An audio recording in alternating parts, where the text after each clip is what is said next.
Right, hey everyone, what's going on? Welcome to the channel and welcome to a kind of midweek random live stream. Yeah,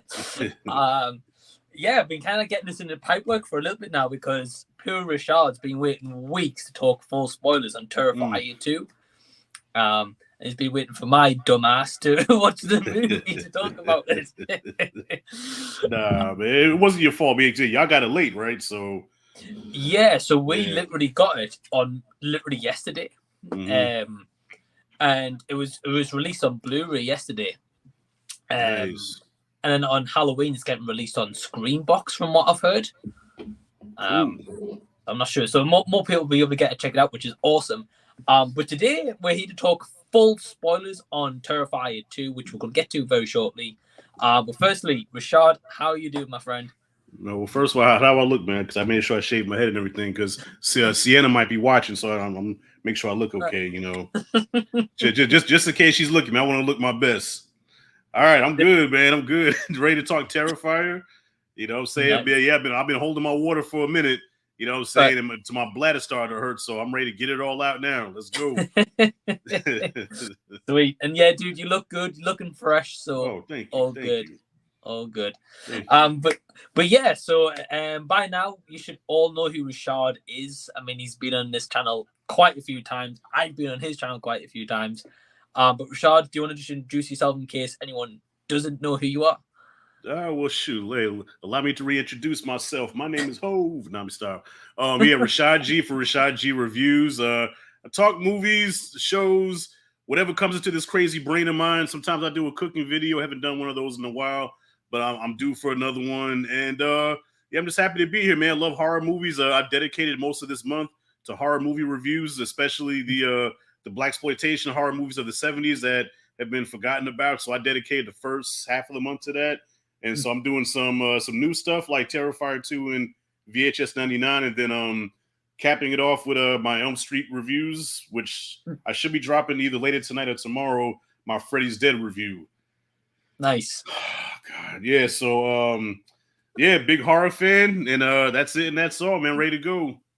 Nice. Yeah. And Rashad's honestly got such an awesome channel, and the link to Rashad's channel is in the description box down below. Please go subscribe to him. One of the nicest and coolest YouTubers you'll ever meet is Rashad. So come on, please go subscribe to him. Also, very quickly, Rashad, we've got Exploitation in the house saying, hey guys. So hey, Exploitation. All right, Exploitation. Yes, I'll be on his channel also. We reviewed Scream Blackula Scream, which is the sequel to Blackula, which I just reviewed on my channel. So you should be dropping that real soon. So look out for that. Also a very good reviewer. You know what I'm saying? He covers a lot of exploitation movies, has a strong knowledge of it, man. So check my man out as well, Exploitation Reviews. Right. Yeah, and I noticed that he did a lot of exploitation reviews as well, which I thought was pretty cool because I love the ones that you do, and like when you cover that one Blackula, I was like, what the hell is Blackula? Yes, Blackula there, and we're good. So we're reviewing the sequel, Scream Blackula Scream, which is special.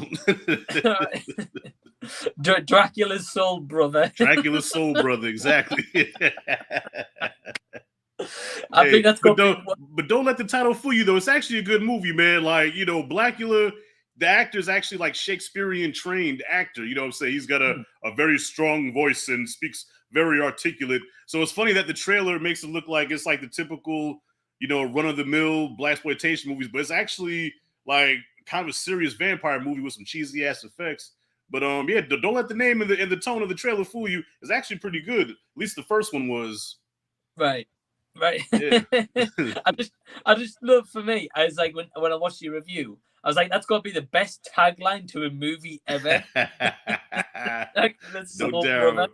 No doubt. Yeah, that's awesome. So I'm excited for your collaboration with Exploitation. So no doubt. So hey, Exploitation. He also says, Rashad, which he does make a very good point.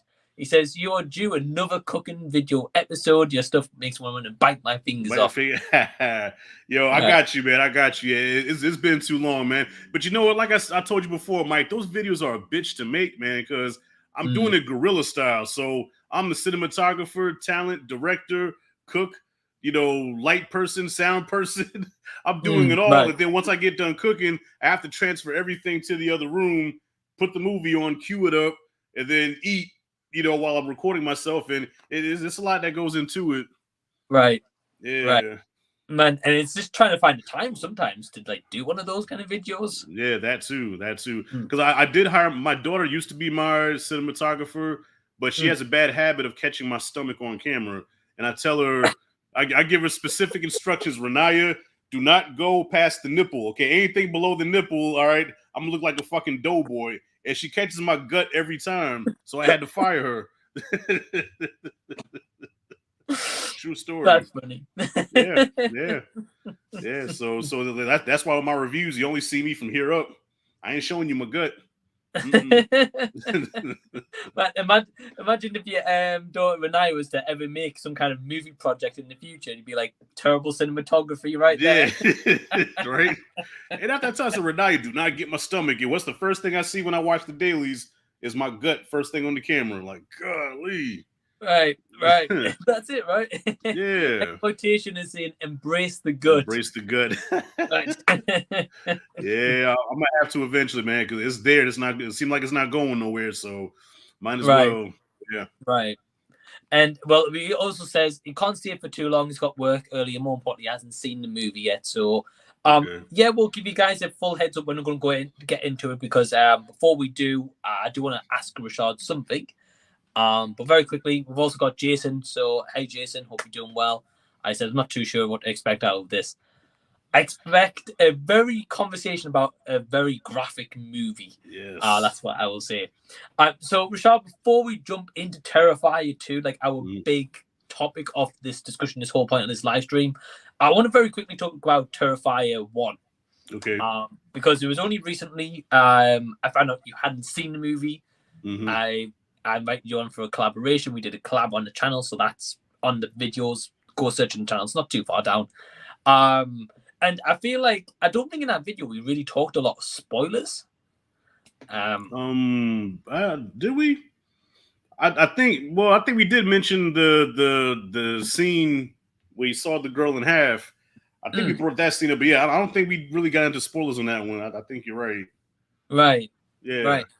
So yeah, I've just for like a couple of minutes. I think it'd be cool to talk about the first movie, just some spoilers, and we'll lead into Terrifier 2. That's cool.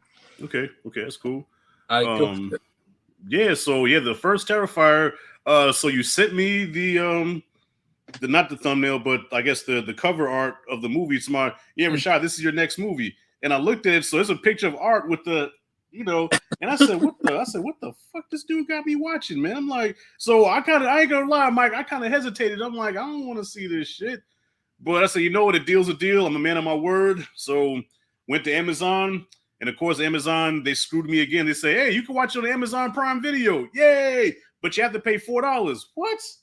Yeah, because you have to have some kind of premium membership. So I had to pay I had to pay like $3 or $4 to watch it.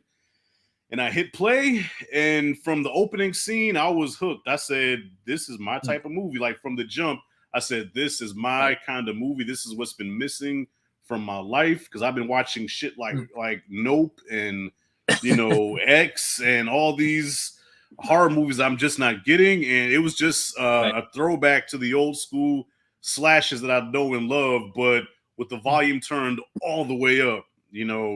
It was gruesome. It was creepy. It was scary at times. I watched it in the daytime because I'm a coward, and it stuck with me all day, Mike, where even at night, I'm still thinking about this thing. And I'm like, that was a horror movie. I said, that was a horror movie experience. And when you told me what the budget was, I said, wow, on that low of a budget, that's crazy, man. Like, Damien Leone is so talented, man. Like, I can just imagine what he can do with a big budget, like, taking $35,000, it could do that, and then even with this one, $250,000, and to do what he did, crazy. Yeah. So that first Terrifier was classic. I loved it. I still think it's scarier than the second one. I think it's scarier, but not better, but just creepier. Because you see him a lot in the dark. You know what I'm saying? Like there's a lot of times he's in the dark, and he just creeps up on you. He's just meaner and nastier. Right. And that shit was a trip, bro. Yeah. Yeah, I can't agree with you more. I remember like the first time I saw it, my partner Emma was like, Mike, have you ever seen Terrifier? And I was like, what the hell's Terrifier, you know? And kind of like yourself, I first saw it and I saw that DVD. I was like, oh, this just looks like some crap movie, you know? Right. Obviously, I didn't know much about it. I thought, like, by the cover art of it, I was like, this looks like it's very cheaply made. And you know me, I'm a master of watching an asylum movie, so I was like, I'm expecting another asylum movie kind of a year. And what I got, man, is like the same reaction that you had, is just hooked into the movie. And ever since, just thought about it and that fucking creepy clown, man. Yeah. And the fact that he doesn't make any noise, like he doesn't scream or he doesn't have a voice, he's just like, he's a mime, you know, so everything is right. You know, and it's for some reason that just adds a layer of creepiness that a lot of slashers don't have nowadays. So I don't know how he came up with that and how he knew that was going to be scary, but yeah, that just adds more like creepiness, more horror to that character. The fact that he doesn't say anything. Right. Yeah, exactly. And so the reason I also wanted to talk about the first movie is because recently I've just been to a horror con, which you guys can watch a vlog for that on the channel right now. And they actually did a Terrifier panel. So I was like telling, you know, me and Rashad were talking about this kind of private messaging and stuff like that, which was really cool because, you know, that scene where he's sawing the girl in half. Right. It got asked, you know, what was the inspiration about, you know, sawing that girl in half? Like, how did you come up with that idea? And basically what he did was he researched online because he knew he wanted like a big death scene in the movie at some point. And he actually researched in his own time, like what is the most kind of barbaric deaths in history in general. And that method of sawing in the girl in half from the top as well is going back to medieval times. They used to do that. Oh, wow. So he took inspiration from that and he was like, right, that's the one I'm picking. Yeah, I've never seen. I've seen a lot of slasher movies, Mike, and I've never seen somebody get killed like that. And also what separates this from a lot of slasher movies is that, you know, especially like a studio slasher film, like even like a Blumhouse or A24, they usually cut away. So okay, if they do have a scene in one of those movies where the girl gets sawed in half, like when they start, they cut away, and when they come back, you see like a little bit of blood, but it cuts away real quick. You know, of course, I mean they do that to avoid an X rating where Damien just didn't give a fuck. He says, I'm not cutting anything. You're going to see every pint of blood, every piece of gristle, every blood vessel. You're going to see everything, man. No cutaways. So, yeah. And you know, and I think one of the best things about that is that's what makes this movie so special. The first movie, I mean, we're going to get onto the second one very shortly, but the first movie, I think it's just like such a unique idea and shot on like such a low budget, but it goes to show even with like $35,000, that movie is all practical effects. Yes. And it's just like, if he can do that on $35,000, why can't studios spending $100 million on a movie use practical effects in a horror? I don't get it. Man. I'm flabbergasted as well. I don't know why, unless they take that money and just want to pay the actors or pay for catering or whatever. Like you could tell Damien cares about his movie and he wants his movie to look the best that he can. So that $35,000 probably mostly went to the production of the film. And of course, you know, I'm assuming he paid his actors pretty well. But a lot of times, like with these studios, that budget goes towards everything else sometimes but the movie. So they say, okay, oh well, we can take the cheap way out, just use green screen, or we can just, you know, put blood in post, you know what I'm saying? I don't worry about that, you know what I'm saying? Where Damien, you can tell he cares about what he did, and it shows, you know, because I'll never forget it. Right. Yeah. No, you're right. Yeah. And two other things I want to actually share with you, Rashad, which I know I shared one of you in private messaging, but the other one I didn't tell you, is again at this panel, someone asked Damien Leone, is like, will we ever get like a Terrifier on DVD or Blu-ray where we get like a bunch of outtakes from the movie? And the funny thing was, he said basically any outtakes that there is was in the first movie, and we just didn't realize. Oh, so the scene when the main girl Samantha Scaffidi stabs him in the foot, and he kind of like screams out, and then she starts for nothing, and he goes like that. to her. So when he got stabbed in the foot and yelled and she starts running, that was actually the end of scene. And he said, cut, the director. But David Howell Thornton, who plays Art the Clown, continued, and then he went like that. And everyone was laughing, so he's like, oh, what a great reaction to put that into the movie. Right. And I felt that worked so well. It did not. It worked real well. And his comedic timing is just like he does so many funny things. Like it's crazy because for every time he frightens you and scares you with the stuff that he does, he also makes you laugh.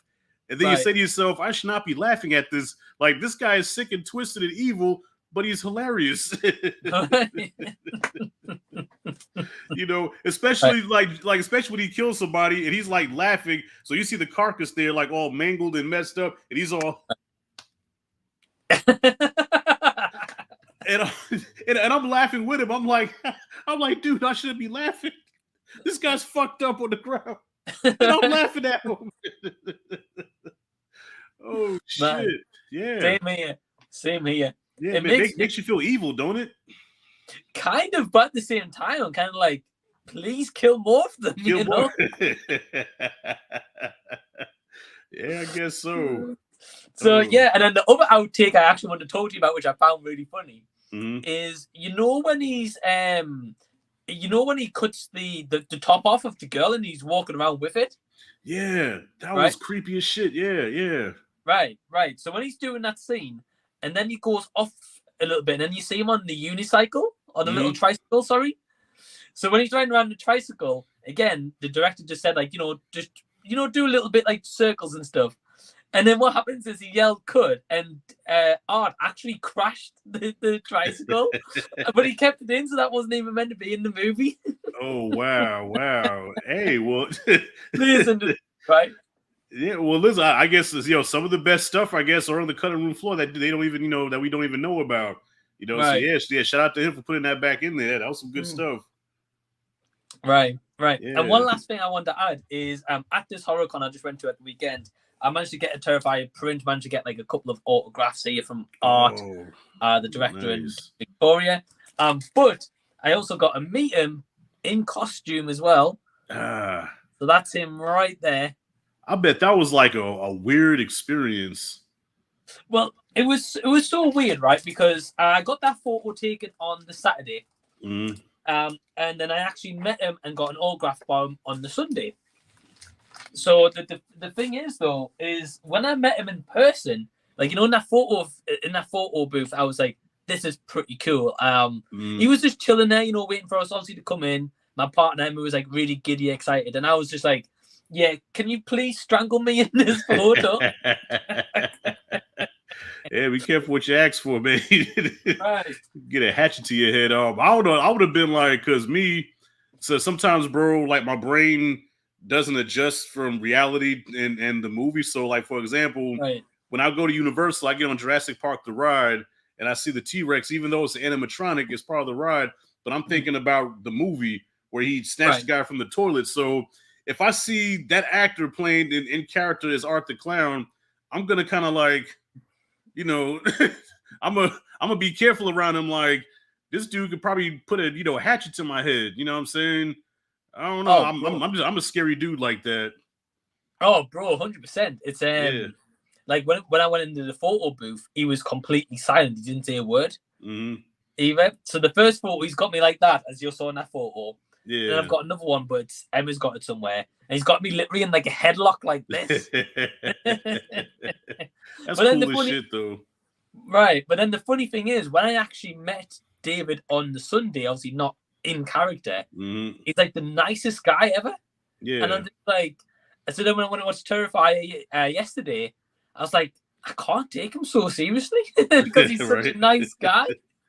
Yeah. Well, does he have experience as a mime, as a clown? Because he does that really well, like with the whole mime clown act. So I wonder if he actually did that before. I think he had like a little bit of experience. I know he took like a lot of inspiration from different people to kind of bring that together. Right. I do know in the future he did say that he wants to be the Joker in a movie. Ooh. And I thought that would be awesome. Ooh. Listen, I could totally see it because he has that that slender build like the Joker, and Right. he definitely has the physicality, the menace, and the humor to play it. So yeah, shit, why not? Right. Yeah. Yeah, I would say I think it was awesome. Like he wore a T-shirt at the Comic-Con where it was Art the Clown's face, but the head was like the Killing Joker hands on top of the head. Right. So that was cool. Damn. Yeah. No, I could totally see that. Right. Yeah. He'll be like the eighth person to play the Joker. Right. I would love to see it though. Yeah, for sure. So yeah, we've got a couple more comments and then we're going to jump literally straight onto Terrifier 2, which you guys have come here for. Okay. So Exploitation Review says the Soul Girl is Catherine Corcoran, I believe. And he said she is lovely. She is from Trauma Films Return to Nukem High Volume 1 and 2. Great. That's awesome. Traumaville, yeah. Oh, okay. Wow. Yeah. Only Trauma movie I think I've seen was the Toxic Avenger movies. I haven't seen any of the other ones. Oh, okay. Yeah. Well, you've seen more than me. Okay. We've also got D Movie Man. So, hey, D, hope you're doing well. He says, this has been in some really good movie. I love seeing independent films hit gold at the box office. It'll be crazy to see what the budget will be for the next film. Yeah. Keep the studios away from it, man. Because I'm afraid. See, the one thing about when you have a hit independent film is when studios look at that shit, they say, dollar signs. So, right. and the worst thing that can happen to a talented filmmaker is when you have studio interference, So now we see Terrifier 4 made by Lionsgate. It's going to be so watered down and so, what I'm saying? It's not going to be the same because he's not going to have full creative control to do what he wants to do. The studio's going to say, no, we have to cut that out. No, we have to cut away from this. And no, you can't show a nipple there. You know what I'm saying? Like right now, he has a total freedom. Sorry about that. He has a total freedom to do what he wants to do. Yeah. Right. No, I completely agree with you. And another thing he said at the Q&A panel is that right now they don't have any big studios that's bought the product or, tried to invest in it. Right. So I think that's why he's getting away with these unrated cuts of the movies. Well, I agree with you. Lionsgate would just chop that movie up to bits and make it like a 12, Yeah, well, any studio, whether it be Lionsgate, Warner Brothers, hell, even if you do through Blumhouse, I'm saying even Blumhouse has a higher up that they answer to. They say, oh yeah, we can't have all that blood, you have to take or maybe change the shade, the hue of the film where it doesn't look as bright red, right. So we won't get an X-ray, stupid shit like that. Yeah, I agree, and I just don't think it needs that at all. I'd rather stay independent and it's just making a lot of money for all of them, Facts. Exploitation saying studios spend a lot of advertising and talent. Indie production companies spend their budget on production.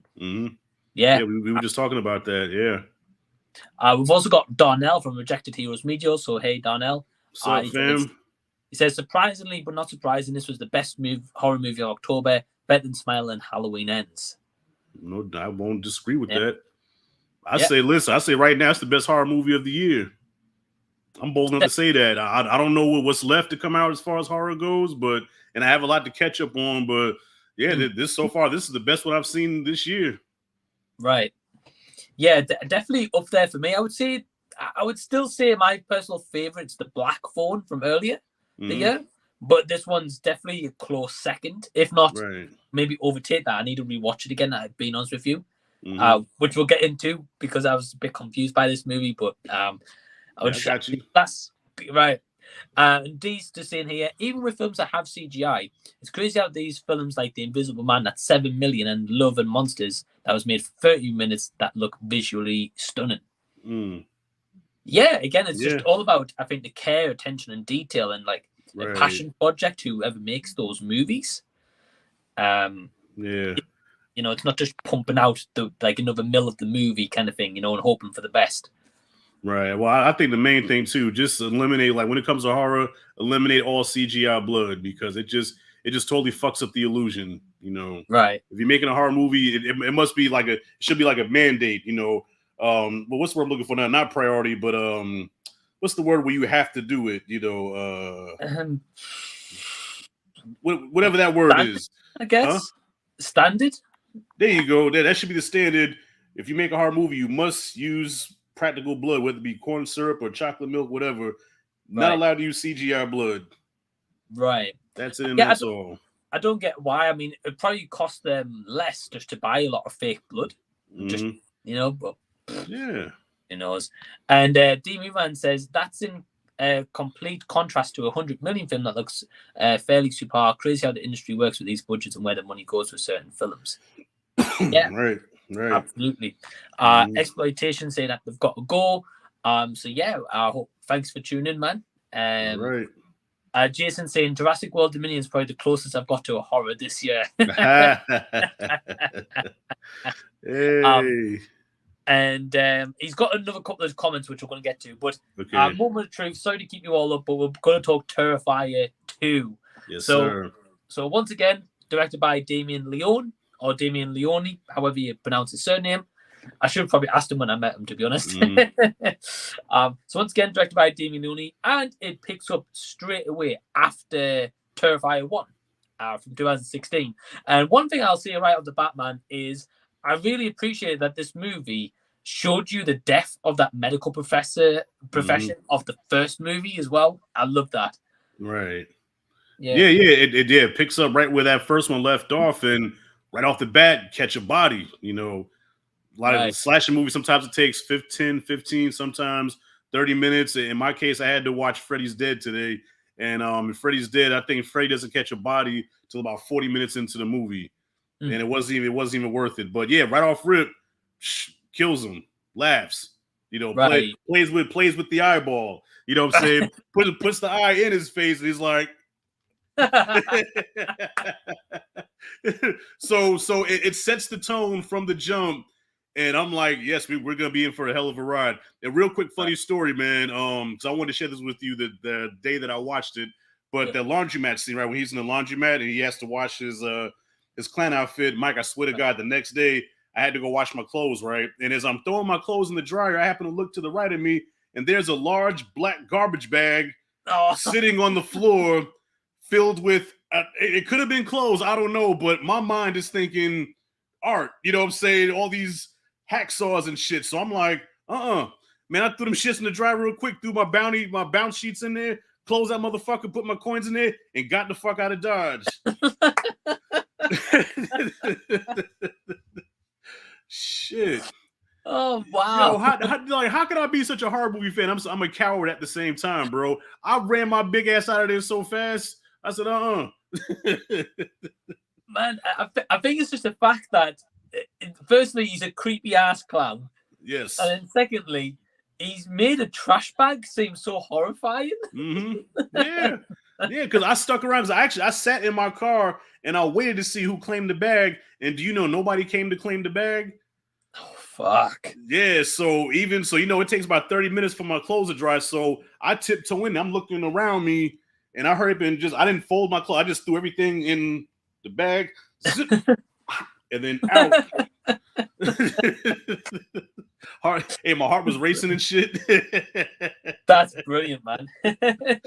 Yeah, I put the picture on Instagram and everything. I said, hey, I don't know if y'all seen Terrifier 2, but I saw this shit. I had to get the hell up out of there. Right. Yeah.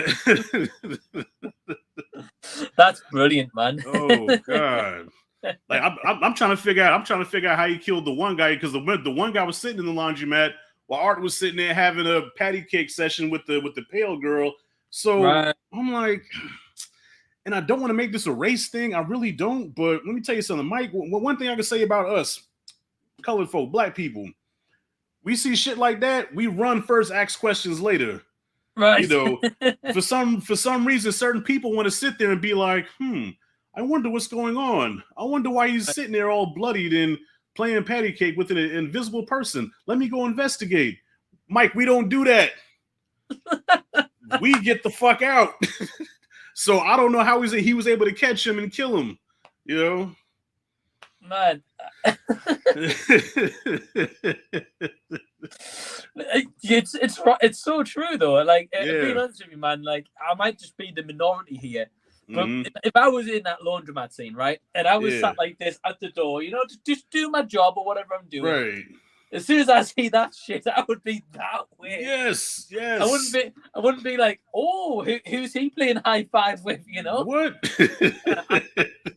There's always got to be that one person that says, I wonder what's going on. Or, usually what they do in the horror movies too. This is another trope where there's like a dark alleyway or whatever. And you're like, hello? Is anybody there? Come on, this is not funny anymore. Who the fuck are you? Just get the fuck out of Dodge. Right. What do you expect? Like, hello? Like, hello, is anybody here? Yeah, I'm here. Okay, I just wanted to make sure. The fuck? Bro, it makes no sense. Like, for example, tonight, right? Yeah. So here's a little quick story for you. So tonight I was just sitting down. I got in from work, got in from the gym, right? And I just sat down on the sofa. I was just having some food. Finished my food. There was a knock at the door. Now, bear in mind, like, this was like nearly 7 o'clock at night. Mm-hmm. And right now here in the UK, at 7 o'clock at night, it's pitch black outside, right? Yeah. So there's a knock at the door. So we've got like a door you have to open, then you get to the front door after that. Mm-hmm. So I shouted. I was like, who is it? No answer, right? Yeah. So I was like, well, am I opening that door right now? I was like, I don't know who's on the other side. Yeah. Right? Yeah. So then I closed the first door I opened, so I was back into the house. Like literally 2 minutes later, a knock at the door again. Right? The same thing. Who is it? Yeah. No answer. And then I could hear some like teens going outside just being like, God damn, just open the door. I don't know what they were doing. Right? Yeah. Which is like a horror movie, right? Like, right. Like that moment in this movie where Art's knocking the door doing trick-or-treating. Yeah. I was like, why is this dumb bitch opening that door right now? Oh yeah, especially when he was bamming, like he started bamming like loud. I said, okay, Mike, I hear that. I'm grabbing a baseball bat. I'm grabbing something. I'm gonna have something in my hand. I'm not like if you go to knocking like that, I'm not coming to that door empty-handed. Right. You know what I mean? Bro, her method of defense was the sweet tray with sweets. Yeah. Oh man, shout out to Allie, man. Okay, let me ask you, who had the worst death, Allie or the girl that got sawed in half in the first movie? I think for me personally, the girl in the first movie, because like the Allie one was out there for sure. But Mike, I was in the theater. I said, like, I'm talking to the screen, like my daughter sitting next to me. I'm like, Art, chill. I'm like, chill. Dude, chill. I said, she's had enough. Damn, he fucked up her Brazilian, carved her up, broke her arm off, took the other arm, split her hand in half, cut off her scalp, left it there like this, right? So she's, and then like my mom did me when I was a kid, he came back and said, wait a minute, I'm not satisfied. Well, I said that because like my mom would give me an ass whooping, and then I'll be sitting there like, okay, she's done. And she'll come back, I ain't satisfied. And then she comes for part 2. So when he came back with the bleach and the salt, I said, oh shit. No, man. No. Right. Like who thinks about stuff like that, man? Bleach and salt. I've never. He must have researched that one too, bro. Definitely. And then the worst thing is she sat there in the bed, right? Yeah. Half an eye open and mouth gorged, like everything. The man walks in and he's just like it's like, look what I did. Funny, right? No. Something's wrong with you, man. Man, there's so many great moments in this movie. So we're gonna get into them as well because we've just touched on kind of the beginning scene right now. We've got like 2 hours still to cover. Yeah. But we've got a couple of comments. I just want to quickly show those comments. Okay. Jason says, "Would you like to be an extra in a Terrifier film?" Hell yeah. Hell yeah. Shit. Of course. I would ask for a death. Mm-hmm. Right. Be a member. Well, I would love to be like the Kincaid of the Terrifier film where the black guy survives at the end. Wow. Okay. Yeah. Wow. Yeah. I mean, if you get you haven't seen Elm Street 3, so shit. Nah. Okay. Sorry. Spoiler. Right, and then Jason says, "What's the point of the movie?" All right. So just to explain the movie for anyone who Is coming to the stream. Maybe just doesn't care about Terrifier. Has never heard of it before. Basically, the first movie is centered on three girls, but it's mainly like two girls, and one of the girls got an older sister.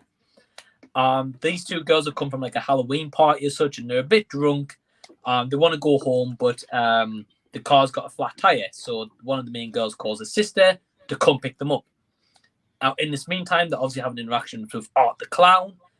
The main girl who's got the sister's creeped out by him and thinks there's something not right with this guy. And in the meantime, he's butchering anyone that gets in his way. And basically, there's no real big plot line to it. It's just Art the clown killing anyone who steps in his sights. Yeah. The point of this second movie carries on from the first one, but this one more focuses on an actual family this time, who is Lauren LaVera and Elliot Fullam, who plays Sienna and Jonathan. And basically, Art's main goal is to terrify this brother and sister. He wants to kill them both. But there's more to it, which we won't get into. So that's basically the point of the movie. It goes into a lore where I guess they're going to expand on, like, you know what I'm saying? So the first movie is more of just showing what Art is capable of. And the second movie, I think, goes more into, like, his backstory without going into his backstory. Like, there's something, like, because even with the pale girl, like, we see her in the beginning, you know, the girl that looks like the little girl version of him. And it's like, okay, what's up with this? But obviously, it's she's not really there. You know, and then I know one of the questions that you're probably going to have is that, okay, how is it that Art can see her and Sierra and her brother can see her, but nobody else can, you know? So there's a connection there between the three of them, which I guess will be further explained in the third movie. But I don't know if I'm probably jumping ahead too much here, so I'm going to give it back to you, man. My bad. No. Honestly, don't apologize, because like Jason's also asking, so Art has no motivation. So I think we're probably best talking to the bit of lore that we do get, I guess. Right. So so in this movie, I think Rashad's probably gonna have to help me explain this a little bit better. But there's a part in this movie where Sienna and Jonathan, brother and sister, they're very close with each other. The mum, not so much. The mum's a bit of a bitch, being honest with you. She was funny though. I like the mom. She was funny. Right. Yeah. So basically, the brother and sister's pretty close. The brother, however, has this book given to them by the dad. Now, we find out through the movie the dad died of one way or another, but that's not fully explained if that's the truth or if that isn't the truth. And in this book is basically drawings. And in these drawings is Art the Clown. There's drawings of some of the victims from the first movie, which I thought was awesome. And basically, when the dad had like a big tumor in his brain. This is the backstory we get. He's got a big tumor in his brain, and he's going like a bit delusional. And when he's going delusional, he was doing these drawings of visions he was seeing. And he saw like Art the Clown. He saw a couple of victims from the first movie. And he drew out what they look like when they die, kind of thing. So that's and then Sierra, what's her name, Sienna, like with the wings and stuff. So like so he drew Art and all that stuff, but then he drew like these, I guess, warrior goddesses, Amazons or whatever. Like I guess they're like saviors or some shit like that. So he was drawing like bad guys and good guys, pretty much like that you would see in a comic book. Yeah. Right. Yeah. So it's kind of like, it's almost kind of like implying as such, like he's got a vision of like this bad demon or evil incarnate kind of thing, Art the Clown. Then he's also got a vision of like the light side of it and who can beat Art the Clown. And it turns out the one who can beat Art the Clown is his daughter, Sienna. Right. So that's basically the moral of that, Jason. So I hope that's been explained the best we can so far. We've got more to go into it. So yeah, Rashad. So Jason says, so there's a supernatural element to it. Facts. Yes. Yeah. So at the end of the first movie, Art the Clown shoots himself through the mouth, so the police don't get him. So you think, okay, he's dead now. But at the end of that movie, when the medical examiner goes to check on his body, he sits up and he starts choking him. So obviously it implies that he's alive somehow. So in this movie, one of the biggest questions I had, Rashad, was, well, how the hell was he alive? You know? Oh yeah. So yeah. Well, it says in the little synopsis thing that he was resurrected by an evil entity. You know. So even to his surprise, because in the second movie, like he looks in the mirror and he's like, and then he touches the back of his head where he shot himself. Like, wait a minute, how the fuck am I alive right now? You know, okay, I'll just go with it. And then when he goes to the laundromat and he sees the pale girl, which is obviously one of his old victims that's coming back to as his female self, and it's like, what the fuck is, so he's kind of like us, like, what the fuck is going on here? But at the same time, still unleashing his carnage to everybody, but like, okay, what's going on? So yeah. So I've heard a theory online that because when the boy Jonathan, the brother and sister relationship, when Jonathan has the dad's book of all these sketches, there's also newspaper clippings of like some deaths in the town. There's one of the little girl who is like kind of like the art form in the girl version, I guess. And a lot of people are saying that little girl was Art's first victim, and she got killed somehow in the Terrifier ride, and people now think that she's got some kind of attachment to him because he killed her. So I don't know, because he's a supernatural kind of being, he's kind of got a tethered to sorry about that. No, that's cool. Or like she's tethered to him. So I think that kind of makes sense if that's the case. It does, but then it makes you wonder, okay, so how are Sienna and Jonathan connected to her as well? So because my first thought was, I said, okay, is Art the father? And so when he died, he came back as that, or I mean, because I heard somebody say, because there was a movie before Terrifier called All Hallows Eve, which I've never seen, but I've heard from somebody that that when you watch that, it goes into Art's origin. I don't know if it's the full origin, but it kind of goes into his origin or whatever. So we might have to check that out. But yeah, there's a connection between the three of them. So I'm like, okay, if Art's not the father, then what's the connection between the three of them? Like that's the main question I have that I can't answer. So how is it they could all see her, the little pale girl, but nobody else can? Right. Yeah, I was wondering that as well, because like yourself, after it finished and during the movie, my partner Emma was like, so I bet the dad's Art the clown, right? So that's what she said. And I was like, well, that's a good choice, maybe. Because the story goes is that the dad was, after he got this tumor, he was like kind of like suicidal as such, and he drove his car into like some electrical power lines, and it like he burned along with the car. So that's how the story goes, and this is how like the mom depicts that he died, obviously the sister and the brother. But a lot of people are saying, well, actually that could be a fake death, and he could have actually turned into Art the clown, like he was turned into this evil form throughout and having visions while doing it. But I'm assuming we'll get that explained in number 3. Possibly, because and also because you notice he didn't kill because like Jonathan, he spared him, like he shot him with the syringe just to like knock him out, but for some reason he wanted to get them all together at that carnival. So whatever happened at that carnival, they have something to do with it. There was like, I don't know if they were there or if they witnessed the death. I don't know, but for some reason he wanted to get them all at that carnival where he had his first kill. So yeah. It's a little bit unusual. Obviously, it doesn't explain that in the movie. But yeah, so the next point we're going to talk about. So we talked about that first scene when Art kills the medical examiner. The next scene is what me and Rashad touched on when he's in the laundromat. Yeah.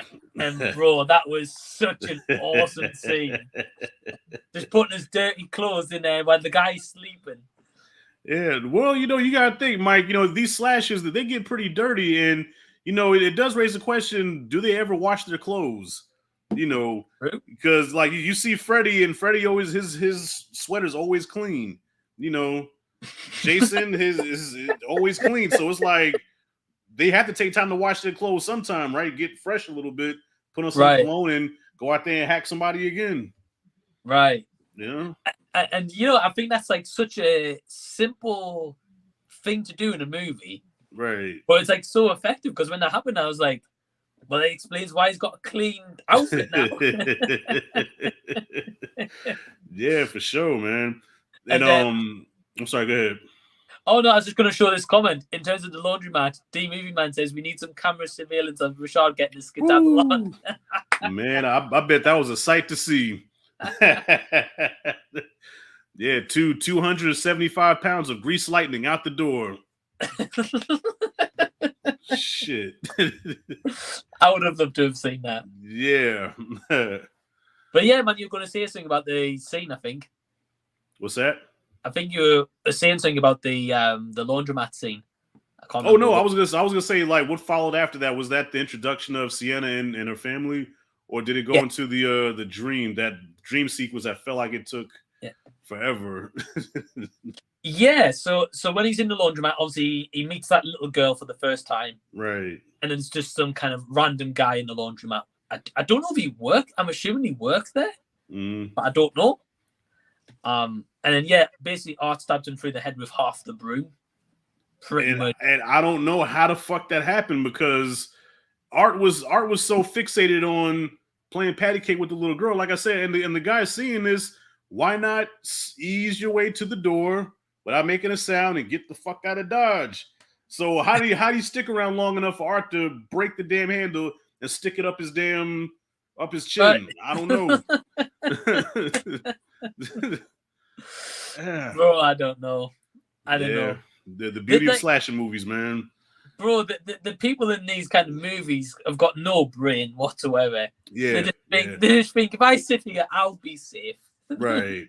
But that's okay though. You know, it comes with it, bro. Like these kind of movies are supposed to have stupid people. Like that's why I never understood the criticism where, you know, you watch a slasher movie and say, man, the one thing I ain't like, man, the characters were so stupid. Like these people were so stupid. They're supposed to be stupid. It's a slasher movie.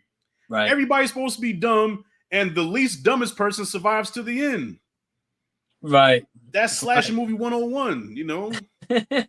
Yeah. Come on, man. You got to know what you're getting yourself in for. Don't be like, oh, they were just so dumb and stupid. That's why I hated this movie. That was like Halloween Kills last year.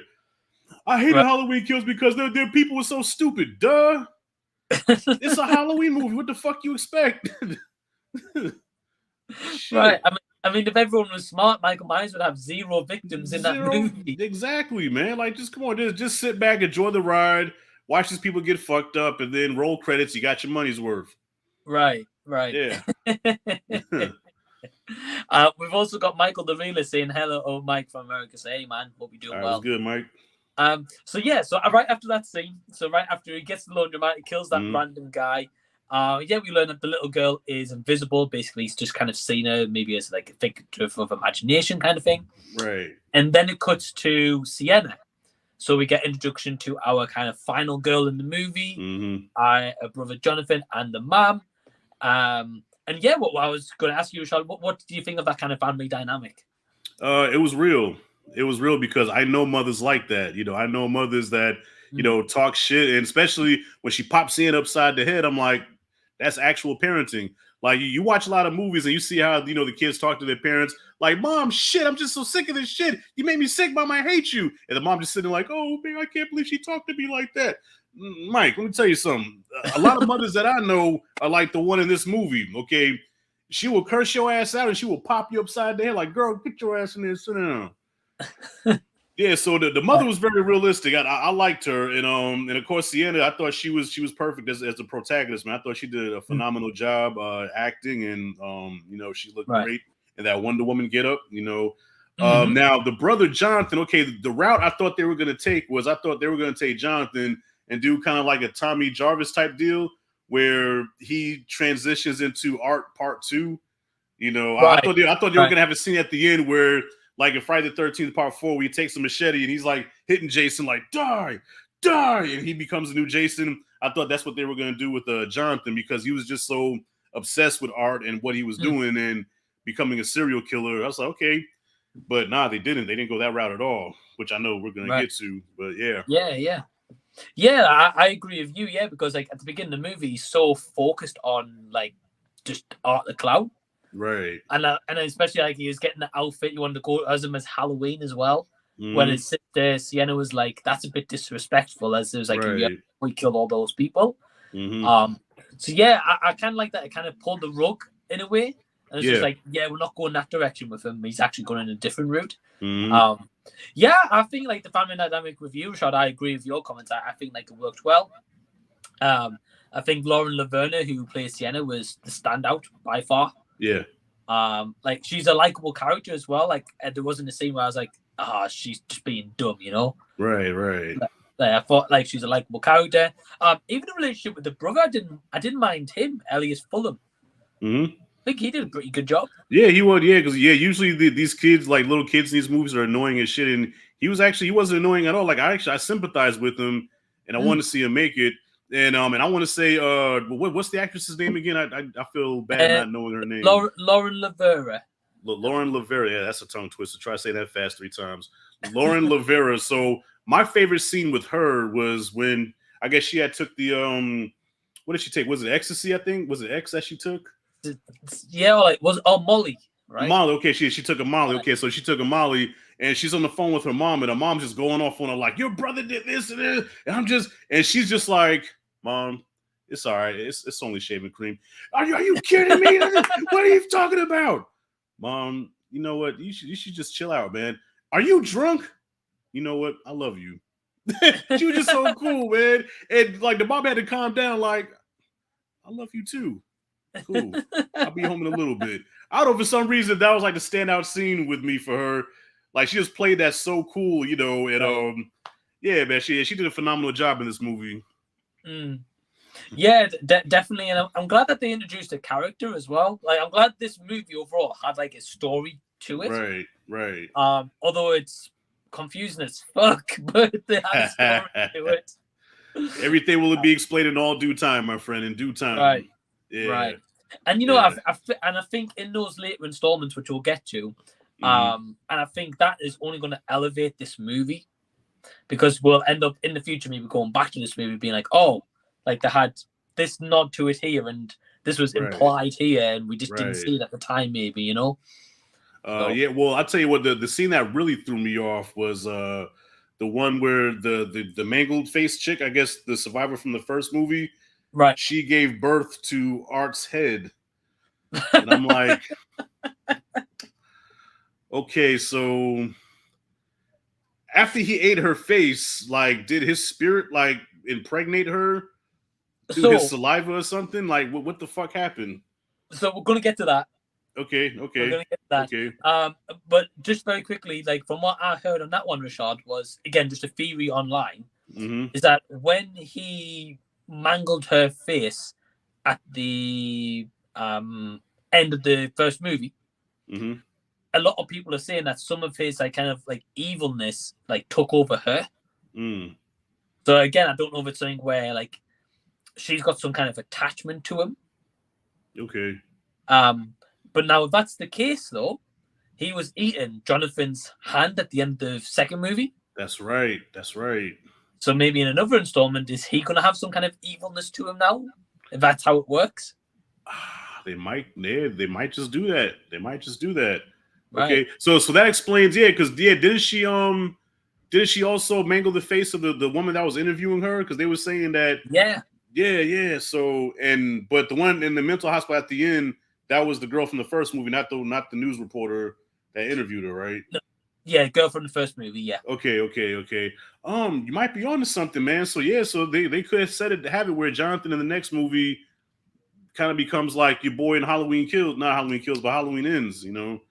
He slowly starts to turn to art and go crazy like the father did. Right. Shit. Okay. Could do. And then Sienna's going to be forced to have to put down her brother. That's some emotional shit. I think that would be like a good payoff moment with what they built up in this movie. Right. So after we're introduced to the family scene, we find out that Sienna's in possession of this magical sword. And then she has, as Rashad said before, the longest dream sequence in a movie ever. Yeah. That shit went on a long time. I was like, okay, that's like a 15-minute dream sequence. I think that's a record. Right. And I was kind of wondering towards like maybe the middle of it. I was like, are we still in the dream right now? Or are we not? Because you know, like in a dream, they usually like make like the lens a bit more like kind of cloudy and right, like that kind of thing. And it was just like it was just being shot normally. I was like, what's going on? Yeah, that was I mean, maybe could have cut a little bit of that, but at the same time, look, I'm not gonna look that this is his movie. He made the way he wanted to made it. So, but I mean, if it was me, I probably would have trimmed it just a little bit, you know. Because as a filmmaker, you know, my concern is I don't want to bore the audience. So if a shot goes on too long or if a scene goes on too long, you start to lose people. Then, you know, once you lose them, you know what I'm saying? So I want to make sure that you're engaged the entire time into my film. So that's just me, though. You know what I'm saying? But who the fuck? Yeah, no, I agree. I agree with you. I think like if he was going to do that dream sequence as he did it, I think even if you trimmed a little bit down, as you said, or even if they included one scene in like the middle of the dream sequence that shows like back in reality, like maybe her like shaking on the bed with like fear, because obviously as she's getting closer, she's seeing all these morbid things happening, and Art the Clown butchering people with machine gun, Like I just would have like one scene of her like maybe shaking on the bed, like her fear that she's having in the dream. But yeah, then we see like her wings that she spent like months on gets burned. With the swords in one piece, it wasn't like touched at all. So I was like, oh, okay, so something's gonna happen with the sword at the end of the movie. Well, right off rip, I said, wait a minute, is that some kind of like He-Man sword? Like, so when she grabs it and says, I have the power, you know, and Art's like Skeletor, like well, what are we doing here? You know, Man, So after that, I think it's the scene where I don't know if we follow her in school or we get to see her like school friends and stuff, but I can't remember. I believe so. I believe we introduced her a school friend. So you have Allie, and then I forgot the other girl. I'm just gonna say Acid Face because that's how she got taken out. So we get introduced to Sienna, Allie, and Acid Face, and of course Acid Face is kind of like the fun-loving friend, you know, kind of like the rebel, you know. And she actually, she gave two backstories because she gave what happened to the news reporter lady. That happened to her with the one chick, and then she also gave the backstory of Sienna's father, what happened to him, and the whole. So it's just she has a lot of history with her. And Allie, she was just there just to die, pretty much. Her character served no purpose. So what was your thoughts on their friends? I thought they were cool. You know, nobody in this movie bothered me. Like in slasher movies, there's always going to be characters that get on your fucking nerves, but nobody got on my nerves. Like everybody played their part, and I like their camaraderie. They appeared to really be friends, you know.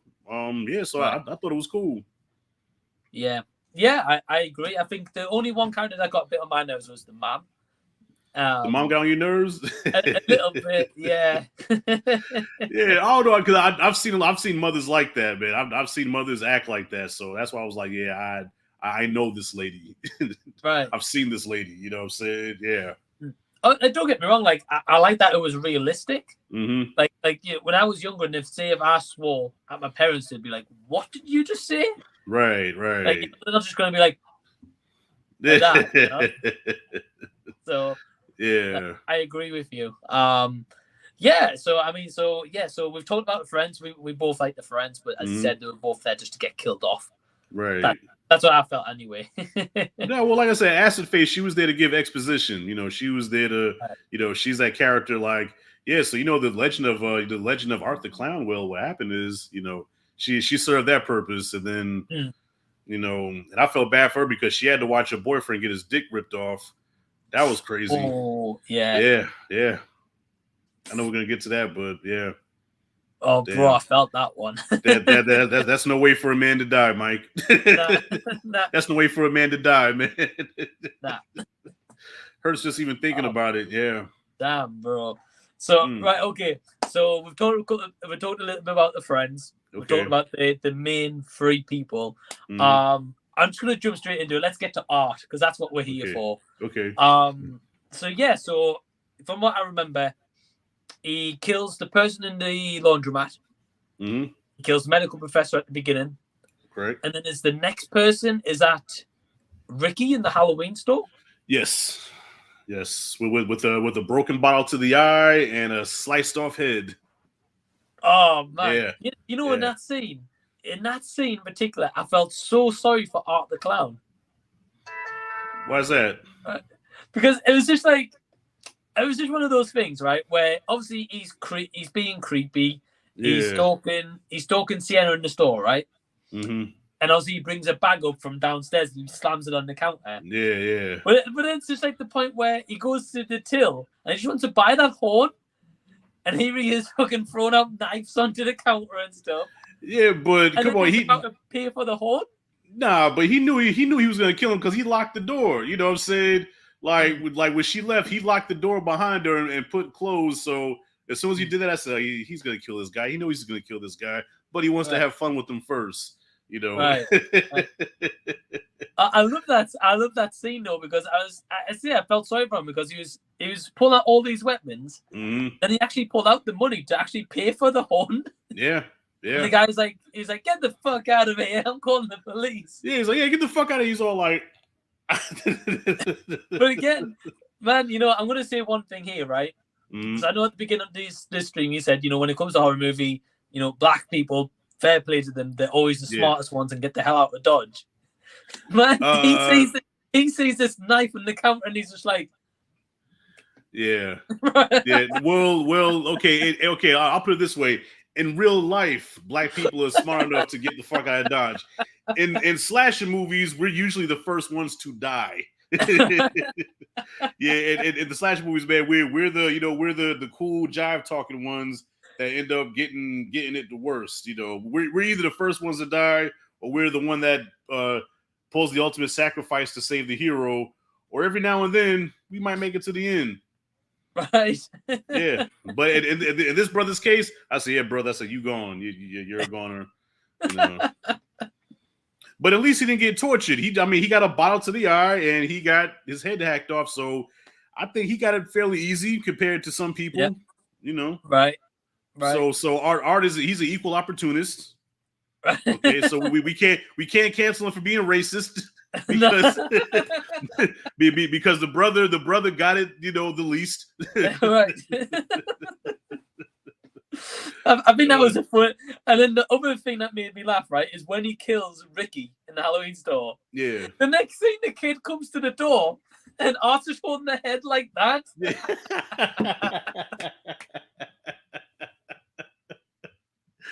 Oh man, do you see the shit that we're laughing at that we're not supposed to be laughing at? Right. He has a severed head, acting like he's one of the spirit of Halloween, you know, mannequins or whatever. It's like, dude, he has a fucking head in his hands. Like, we shouldn't be laughing at shit like this.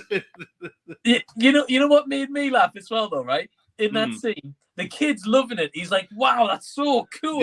Yeah, right. Yeah.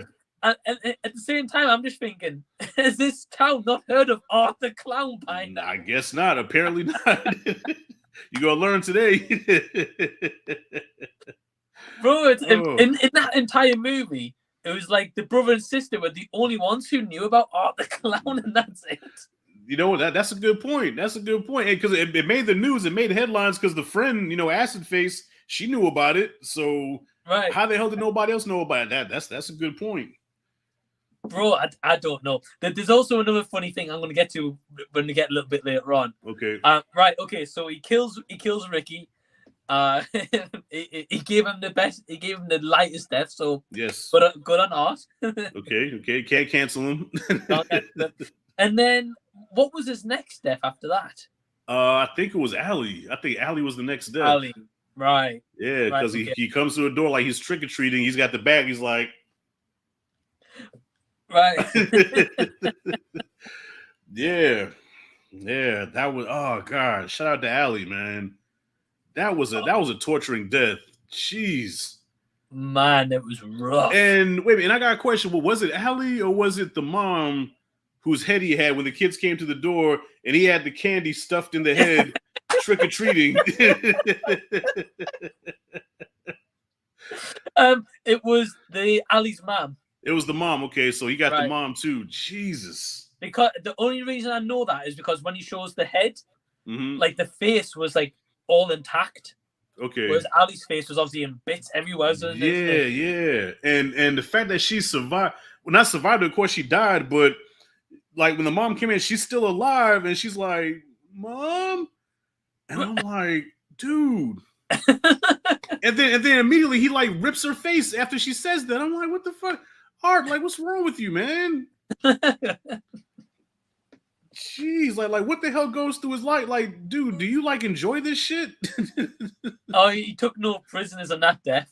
Yeah. Like to think to go and get a bottle of bleach and some salt, bro. Something's wrong with you. Right. Yeah. I've never heard of that combination. Neither have I. Bro, Yeah. he was making up for Ricky's death. That's what he was doing. That's what it was. Yeah, he wanted to prove that he was an equal opportunist. Right. Oh man. So yeah, so obviously that. So the scene with Ali, right? Because before going into the movie, I heard about this 3-minute scene. That's pretty much like this. Like, I think this was the scene that was meant to try to top the girl who gets sawed in half. Yeah, I think. I mean, I can't say that it topped it, but it damn sure gave it a run for its money. Yeah, I think for me, I think the one thing that held that scene back from being the best death in the entire series so far is like you would see little bits of him starting to torture this girl, but then it would cut to, I think, our main character Sienna and her doing something. Yeah. I think she was talking to her friend in the Halloween store or the candy store. Sorry. Yeah. So like it kept cutting to her talking to her friend. Then it'll go back to Art doing a little bit more butchering. Then it'll go back to her. So the famous cutaway. Yeah, the famous cutaway where the sawed half scene, there was no cutaway. You saw that the whole time. I mean, I think maybe once or twice he cut to the friend's reaction, seeing her get sawed in half. But the cutaway, I guess, kind of took away from it just a little bit. Yeah, that's my opinion in the way. I think they cut away a bit too much, and especially how that scene. It seems as if that scene was filmed in one take or one or two takes, and I feel like if they showed that whole thing of her slowly getting tortured like that to the point she's on the bed, or like it then cuts to a man coming in and you see the end product on the bed, I think that would have been more effective for myself personally. So that's why I think The Girl Sawing Hard is my favorite so far. Yeah, I can't argue with that. That you make all valid points there, you know. But both of them look like they're hurt like hell. They both look like it hurt, man. Golly, I mean, I don't know. I think the girl that got sawed in half probably died sooner.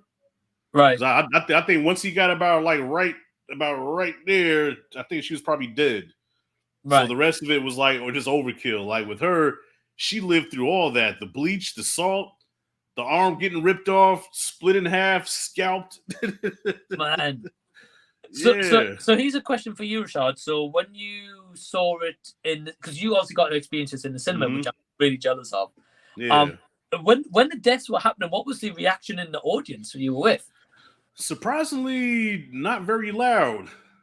I don't know, like the crowd that saw the movie looked like they were fans of the franchise. You know, some of them were even kind of dressed like Art, where I was a little paranoid. Like, what if we have a psycho in the theater that wants to be a copycat? The thought did cross my mind. I'm like, what if we have some psychos in here that want to copy what this motherfucker doing? So, I'm enjoying the movie, but I'm alert at the same time. But yeah, during the deaths, surprisingly, not very, like, it wasn't a whole lot of ooh ah. Now me, I was like, yo, chill. I was like, yo, chill, man. And my daughter, she was kind of quiet, but yeah, nobody really reacted at those scenes, surprisingly. Oh wow, okay. Yeah, but afterwards it did get an applause though. So when the movie went off, you know, it got a standing ovation. But nice. Yeah, well, I guess because people were in shock, they couldn't believe what they were seeing. Yeah, but no, nobody threw up, nobody passed out, nobody had a heart attack. You know, bro, I guess Florida people are just different like that. Bro, you know what it is? I think, being honest, right? I think these stories of people passing out and fainting. I think it must be the case of someone's going into this movie, they've not seen the first one. Right. They probably don't have any threshold for body horror at all, or a sight of blood, they faint. Yeah.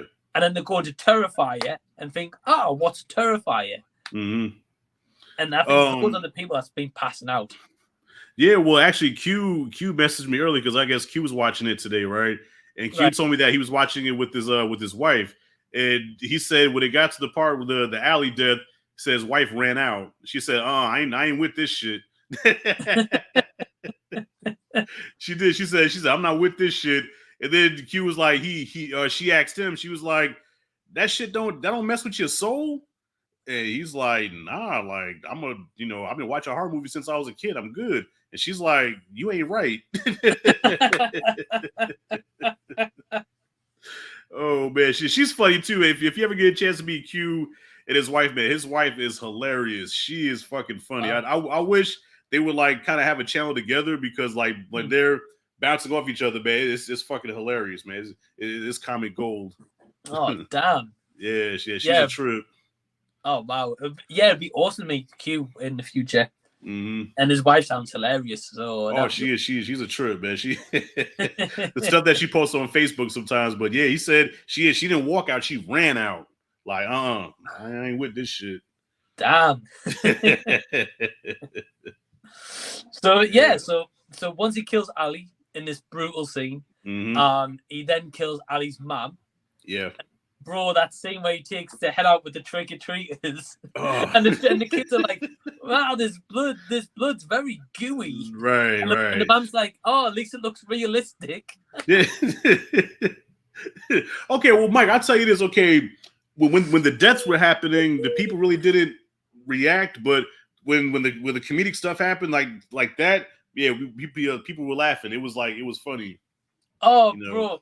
That moment was so good. So at the end of that scene, when the kid goes in for a second candy, he's like, "No."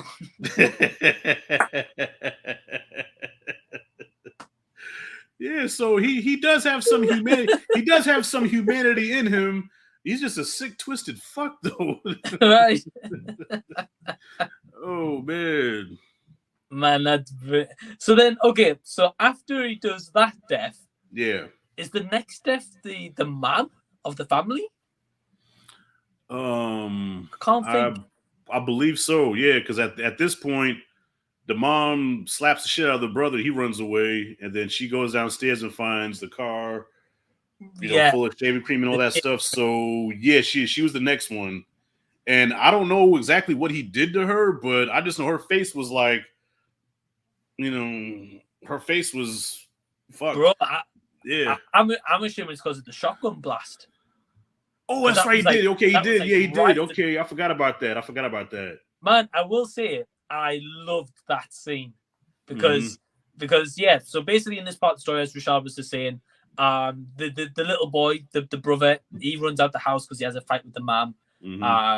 Sienna at this point, I think she's at a party. I think, if I'm not mistaken, and and basically, the mom's car's trashed with like shaving foam. Like a splattered pumpkin on there, and the middle of the windscreen just says "bitch." Right. So she's thinking it's the son because I think he calls her a bitch or something before he runs out the house. So man, that scene. So because that's when Sienna's on the phone to mom and she's like, "I love you, mom." Yeah. When she's on Molly, and that scene, bro, when she's just cleaning the car, and then just fucking shows art in the window. I totally forgot about that, bro. I totally forgot. So I was rewatching it today, and I don't know how I missed that scene because I was like kind of fast forwarding through it, and like when I saw her, I just saw her face like exploded, but I forgot that he shot her. Damn, yeah, I forgot a shotgun can do that to somebody's face. Right, but bro, especially as he was like only between the glass of the door and then the face, it was like right there to get smacked. Glass and peel the face, everything. Yeah, good. And so now you understand the mashed potato reference that I was talking about.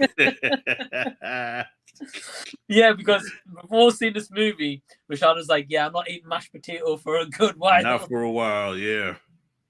So then after this scene, so when he kills the man, he drags the man into the kitchen.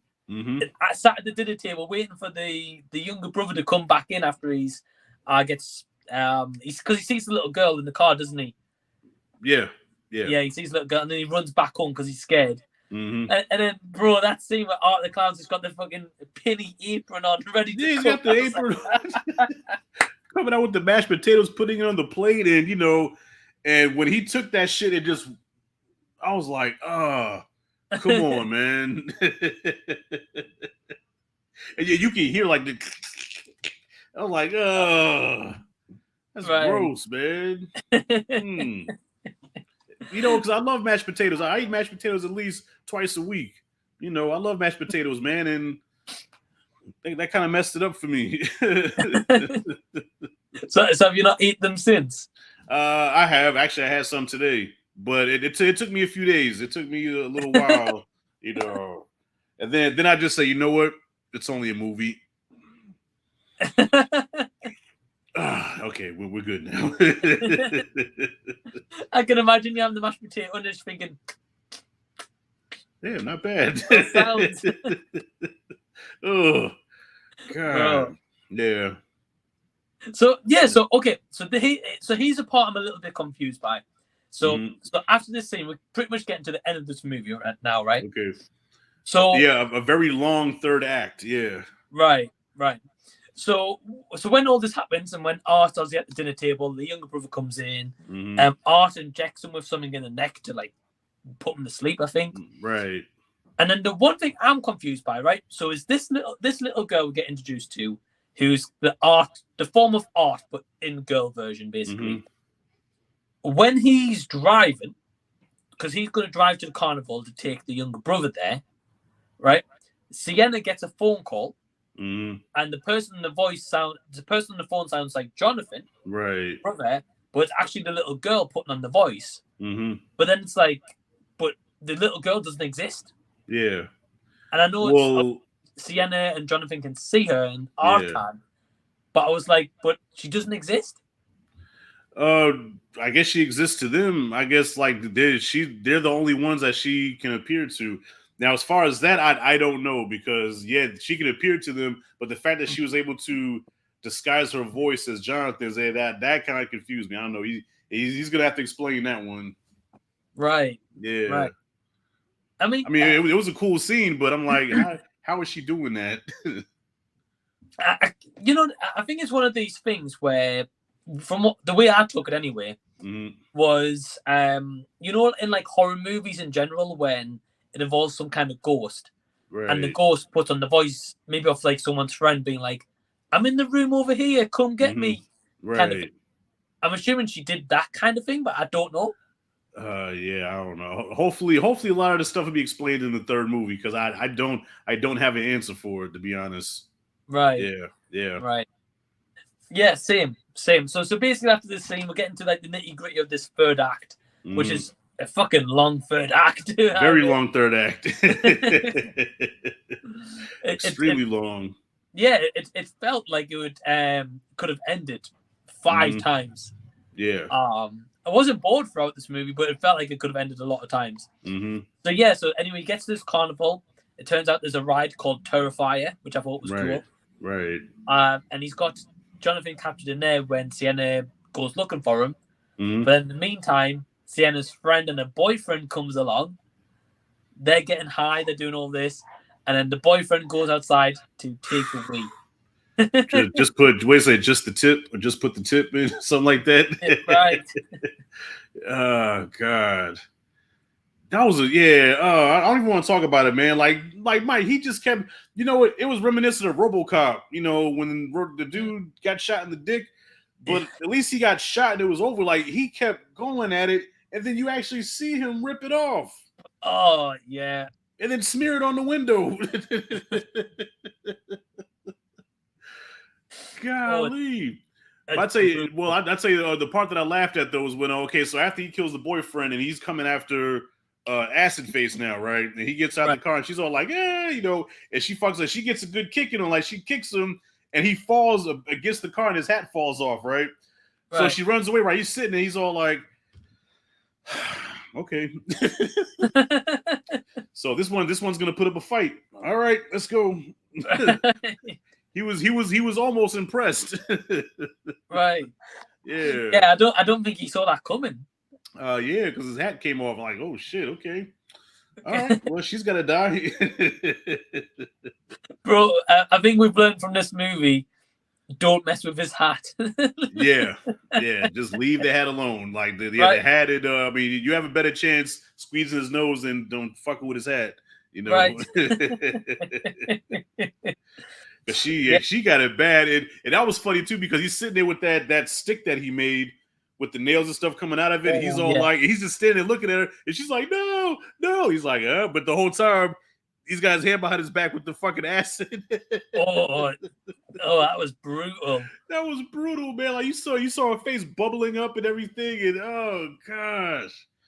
Damn. Yeah. What will they come up with next? Like, I mean, I could just imagine they just like him and the writer. Well, he is the writer, just sitting in the room, like, what's the interesting way to kill somebody? You know, that you look around you, like, maybe I can take that can of spray and stick it in their eyeball, then spray it, and then light the fire, then it'll blow their head off. You know, like they just think of the craziest shit. Right. Oh man. Yeah. Definitely inventive ways of coming up with kills, I would say. God. Always involving the damn eyeball. That's what gets me. Yeah, that's true. Yeah, I think everybody got it. Like, yeah, because what's her name? Allie. She got sliced in the eye first. Oh, that was brutal. Yeah, right now the slice of right. Yeah, then the Spirit Halloween store guy got it right in the eye. The first guy he killed, the coroner, got it in the eye. Shit. Yeah, everybody except for the guy that got his dick ripped off, everybody got it in the eyes. Well, he got an eye; it was just a different eye, you know. Right. Yeah, it was the eye that winks, not the one that blinks. Right. Right. Sorry, that's Scam Light. You know, it's a shame that Scam Likely calls me more than my own family does. Jesus. Oh, damn. I get about 5 calls from Scam Likely every day. Really? Yeah, they love me. Jeez, sounds like it. Yeah, Mike, sometimes I even answer the phone just to talk, like, what's up? And then they hang up. Like, I answered, you know, like most people won't answer. I answered for them and they didn't say shit. So, anyways. That's awesome. Yeah. Man. So yeah, so the friend gets it in the bathroom. Right. She gets the acid and he batters it with that homemade weapon he makes. That shit's brutal. Rips her heart out, still beating, and feasts on it. So he's kind of a cannibal, I guess. But is he even human at this point? You know. I don't think so, because even in the first movie he's eating body parts. Right. You know? So I don't know. Yeah. Like obviously in the first movie he's eating Victoria's eye, and that's how he gouges the eye and face. Right. So I don't know. So he kills a friend, and then it becomes like kind of this long big goose chase of them, of Sienna, Jonathan, and Art all battering each other to shit on like a church altar. Right. I knew straight away when they went in that kind of like church setting scene, that one person sat in the pew with the hood over. I was like, that's him. Oh Lord, yeah, damn sure was.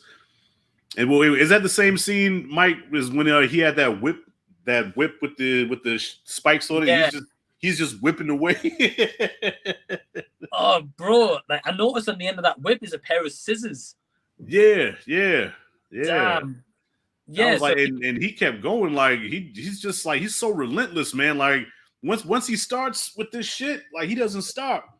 Nah. Yeah. Because the thing is as well, I was surprised. He does that to the brother. And he buys the hell out of the brother with that whip. Yeah. I was like, usually in horror movies, the kids don't get it like that much, and you see blood going all over the place. Right. This movie, they're like, fuck that, get the whip.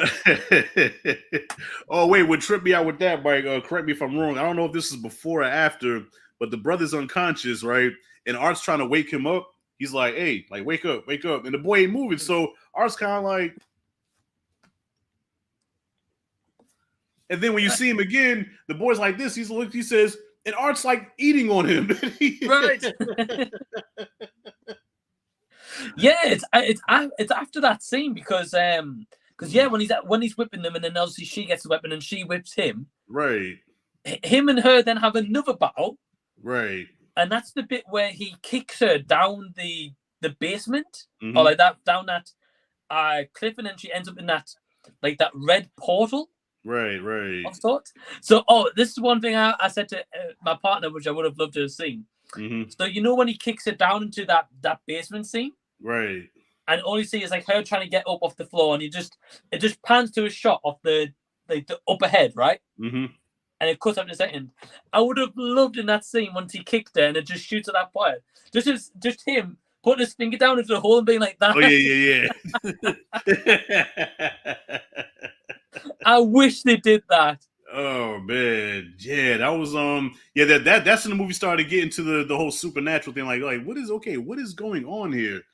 And then when she's in the Houdini tank and she's like struggling to get out, then the sword calls to her. The sword lights up, and now her wound heals up because I guess he stabbed her, right? Didn't he like stab her with the sword?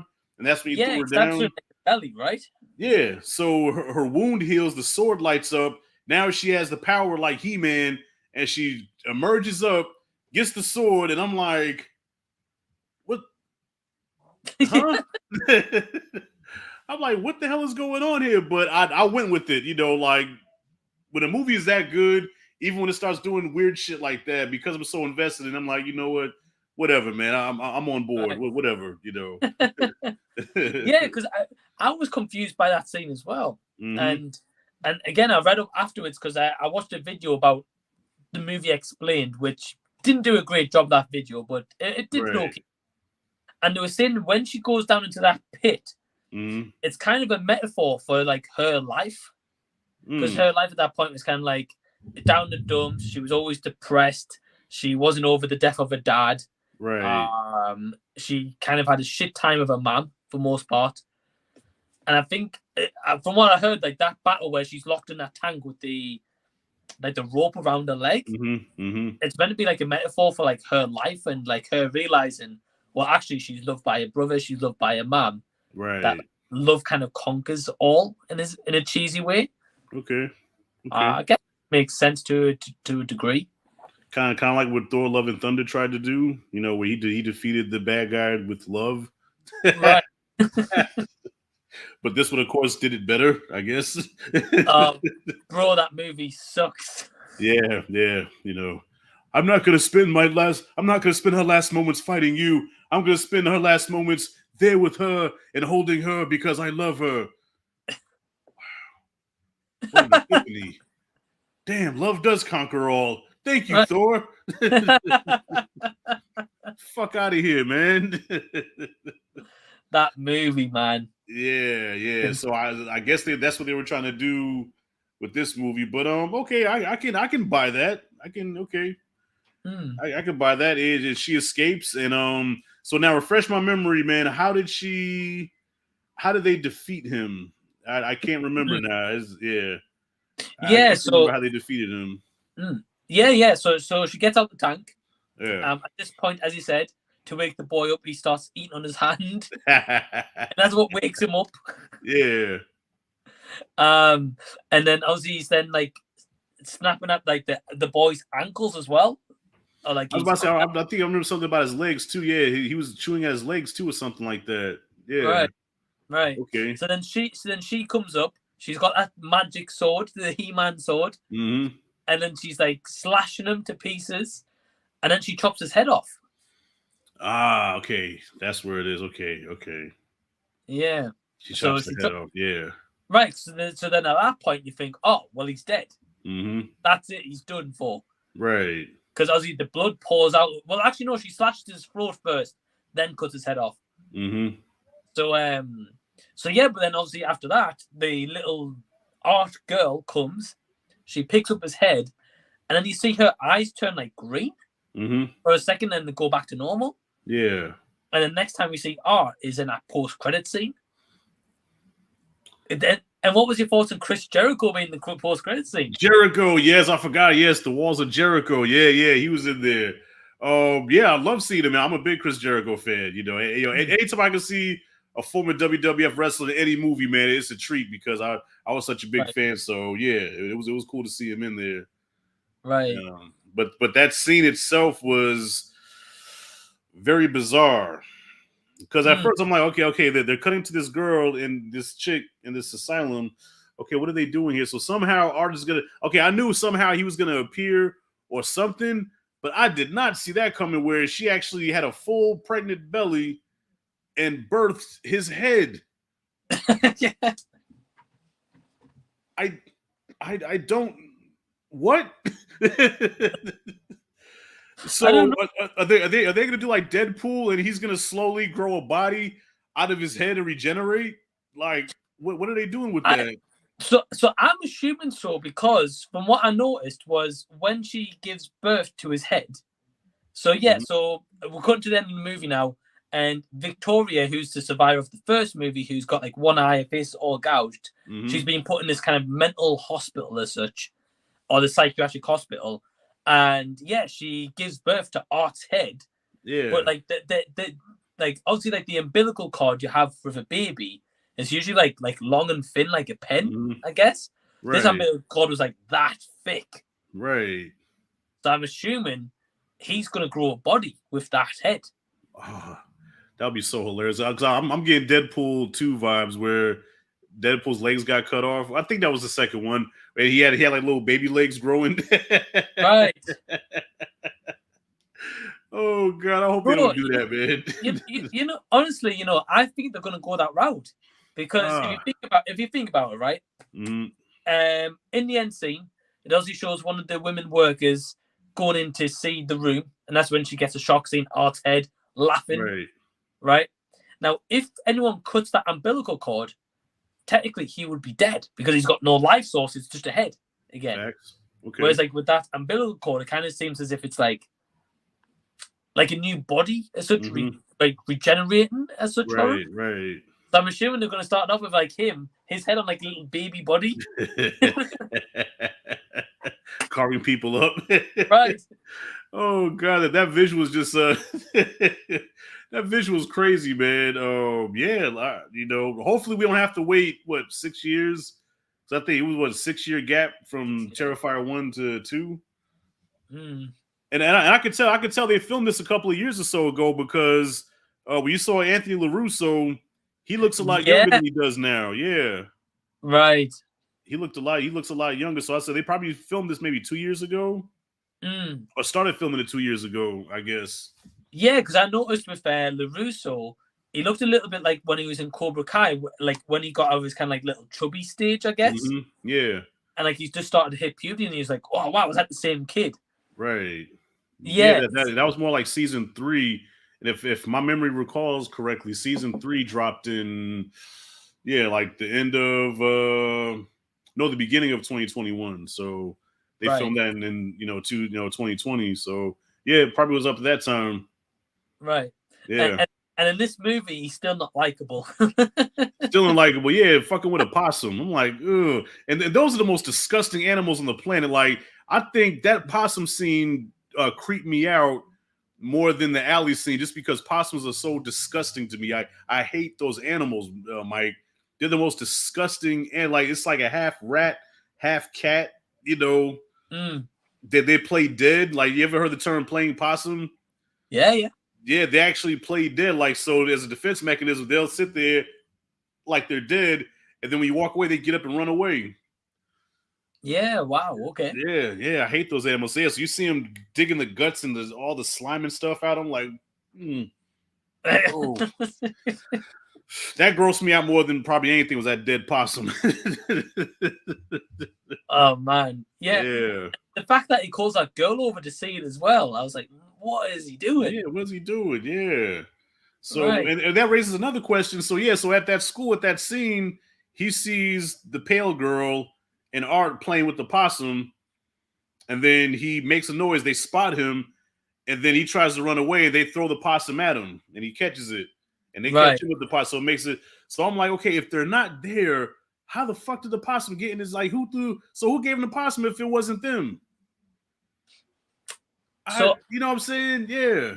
So what I got from that scene is like, because like yourself, I thought that as well, but I'm assuming that he was there. I don't know how he got into his school. Right. But I'm assuming he was there, or maybe watching from this possum and this interaction with LaRusso. And then obviously that boy seeing the little girl throughout the movie.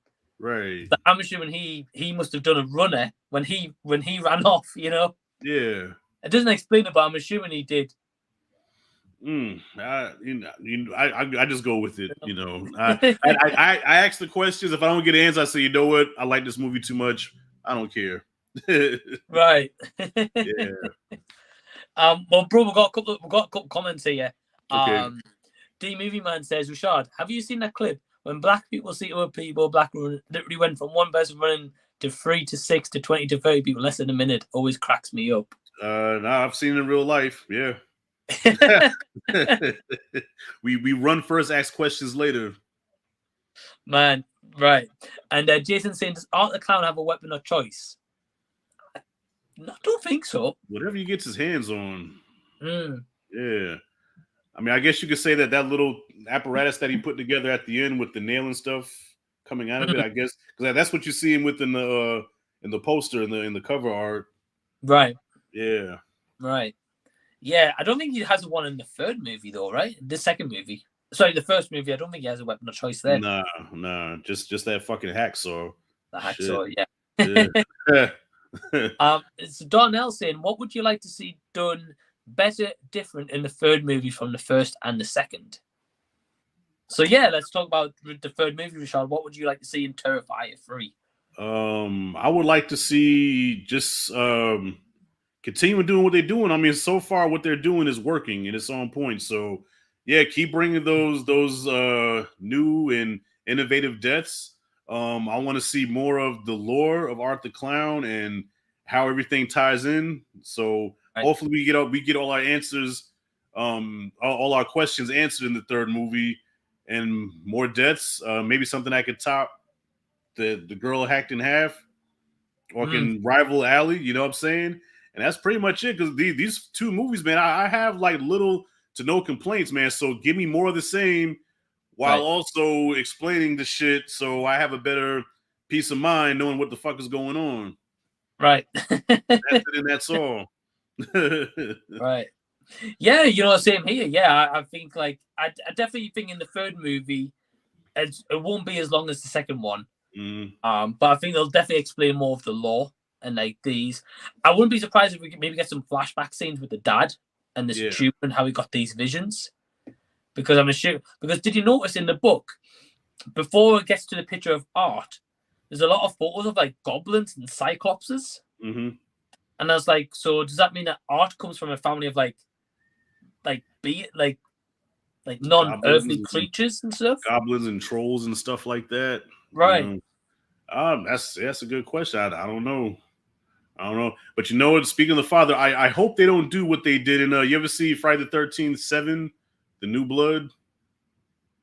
You ever seen that one? Oh, okay. I've seen Jason X, and I've seen Jason Takes Manhattan. That's the only ones I've seen. That's the only ones you've seen. Okay, all right. So, so I don't want to spoil that. Yeah, because they do something with the father. Okay, they do something with the father of the protagonist in that 7th Jason movie that was so fucking stupid. That's one of those where the movie was good until it got to that, and it's like, ugh.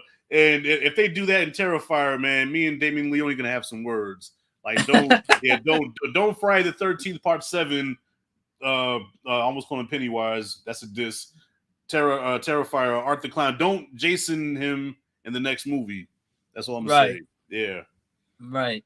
And apologize for calling him Pennywise. I was gonna say Pennywise is old news, bro. Man, Pennywise is a pussy compared to Art, man. Right. Pennywise is like Ronald McDonald compared to Art the Clown. Oh, hey, bro. So here's actually a cool little story for you. Okay. So when I went to the horror convention, when they did the Terrifier talk, they were asking people in the audience for questions. So I actually stood up and asked them a question, and I asked the director. I said, in the future, a spin-off from Terrifier, would he ever be down to do a Pennywise versus Terrifier movie? And I said, well, what would Pennywise use as Art's fear to prey on them? And the director actually did say he would be down for that movie. So that could be cool. Yeah, a little crossover, yeah. Yeah, we can see that. Then that'll go more into Art's lore. Okay, so what is he afraid of?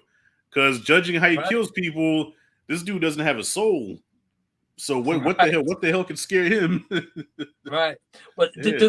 the only one thing that throughout these two movies, the only one thing the one time we see Art when he's a little bit vulnerable, I guess, is in the first movie when he is getting a cuddle of that homeless woman in the building. Oh yeah. Kind of like looking on his phone, so kind of like a motherly figure. I think he was putting on, man. He was fucking with her. I remember that, because he had the baby, right? And she's like, "Don't hurt the baby." He's all, "Shh," and she's all, "Yes, you're looking for love. You haven't been loved, and I'm here, or whatever." And he's just like, he was fucking with her. He was he was fucking with her, man. He wasn't serious.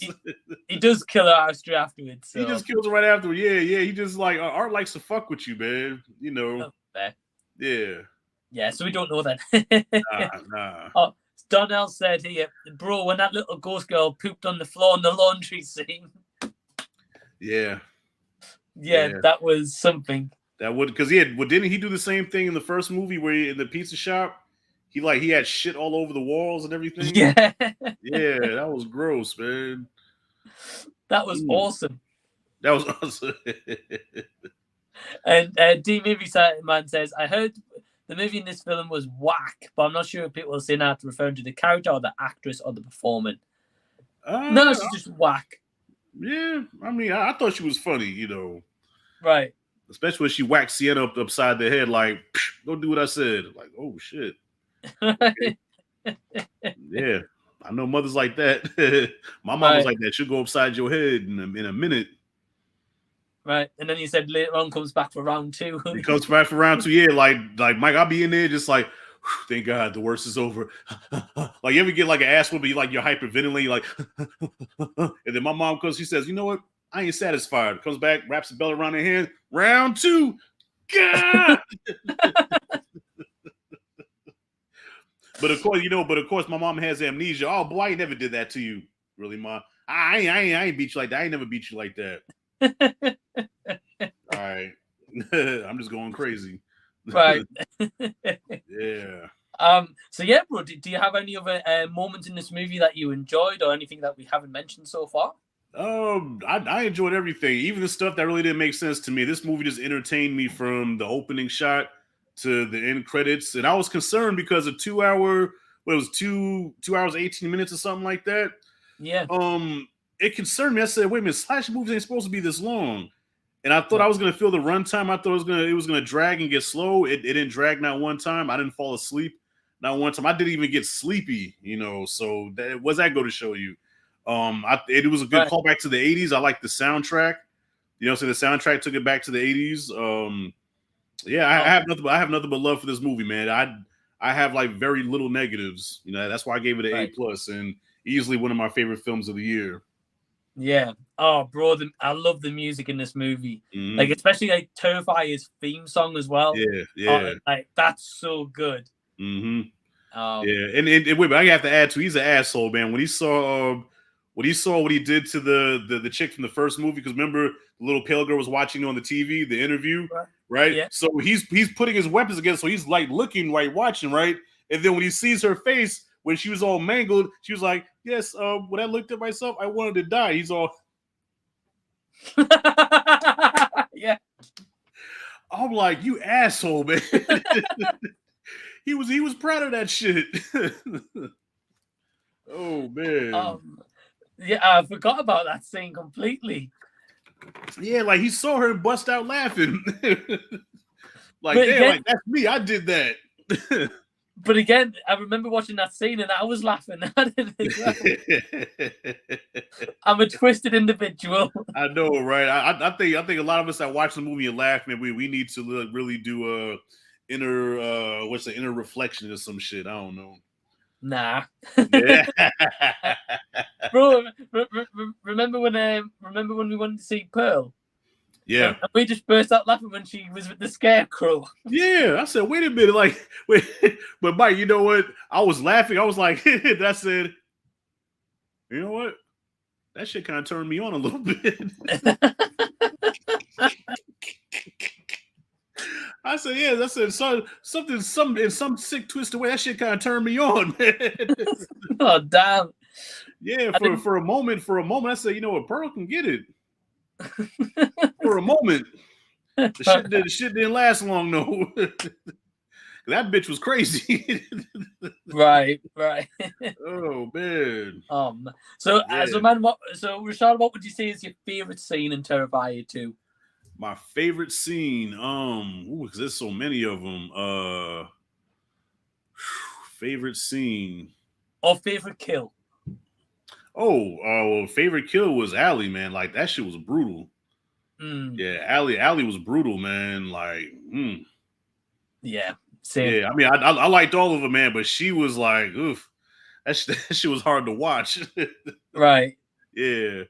So I say, yeah, that was my favorite kill. Now I say the scene that probably made me laugh the most was when he had Allie's mom's head and the kids were trick or treating, taking candy out the severed head. Right. He slapped one kid on the arm and was like, no, only one. Right. I said, this motherfucker crazy. Yeah, that was one of my favorite scenes. Either that one or the guy in the Halloween store and he's just like that at the window. Right. Those are my favorites. Yeah, good stuff. Right. Well, I hope everyone's enjoyed me and Rashad chopping up Terrifier 2. I think we've pretty much touched on everything, bro. I think. I think so, yeah. So yeah, man. I was just gonna say. So you said that you've got a video coming tonight or tomorrow morning. Well, being that I'm going to work after this live stream, like literally as soon as we're done, I have to go to work. Right. So most likely I'll probably have it up in the morning. Yeah. Yeah, that's Freddy's Dead: The Final Nightmare, which I'm collabing with Darnell from Rejected Heroes Media. Right. Nice. Yeah, we're reviewing like all the Elm Street sequels. Yeah. Sweet. And then I know this weekend we've a movie coming out called Pray for the Devil. Are you gonna go check that one out? Oh hell no! I don't do possession movies. I do not do possession. Only possession movie I'll watch is The Exorcist. But other than that, nah. I avoid any movies that have to do with demon, devil possessions and shit like that. I don't fuck with that. Nah. No. Oh, okay. Yeah. Fair play, bro. Yeah, but I do want to check out because Q put me on how do you say his name? Guillermo del Toro. He has a new anthology series that just dropped on Netflix today, so I want to jump on that ASAP. And there's some stuff on Shudder I want to watch. There's a movie on Shudder that I keep hearing about that people say is pretty good. I think it's called Sissy. I think it's called. Oh, okay, yeah. Perez saw that one. Yeah. So I want to check that out, and because I've been here, there's a lot of good stuff on Shudder. Like you review a lot of Shudder movies, so yeah, man. If you want, you could DM some recommendations because I want to catch up on my Shudder. You know, I might as well take advantage of the app. You know? I've got a movie for you. Do you like foreign movies? I could watch them. Yeah, as long as they're entertaining. Yeah. All right. So on Shudder right now. I've not seen it, but I've heard nothing but great things about it. It's called The Sadness. Okay. And it's meant to be like one of the goriest movies ever. Really? And we just got through covering one of the goriest movies I've ever seen. So right, yeah, I'm gonna put I'll put it to the test. I'm gonna see. Right. Okay. Yeah, from what I've heard, it's like one of the most goriest movies ever. Gotcha. Outside America. Gotcha. Okay, now I'm down then. Oh, I think that's a Italian movie, right? Is it Italian?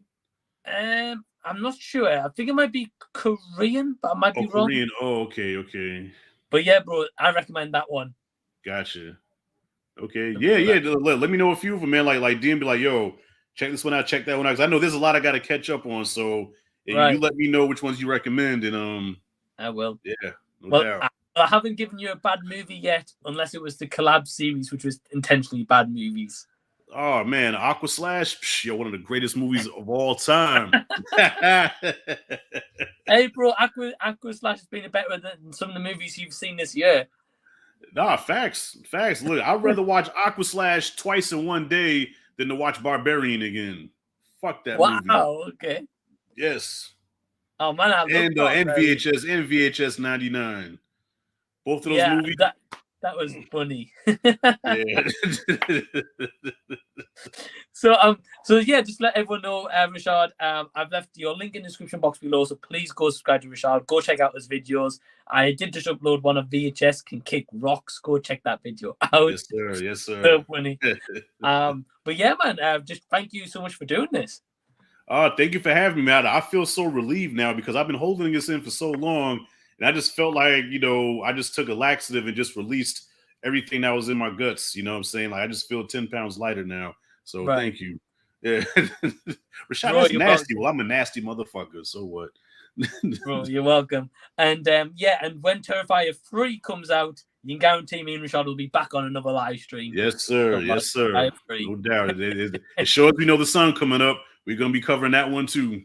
Right. Yeah. But yeah, I just want to say a big thank you to Rashad for joining me. Big thank you to you guys watching live or after the fact. And until next time, we'll see you later. All right. Peace out.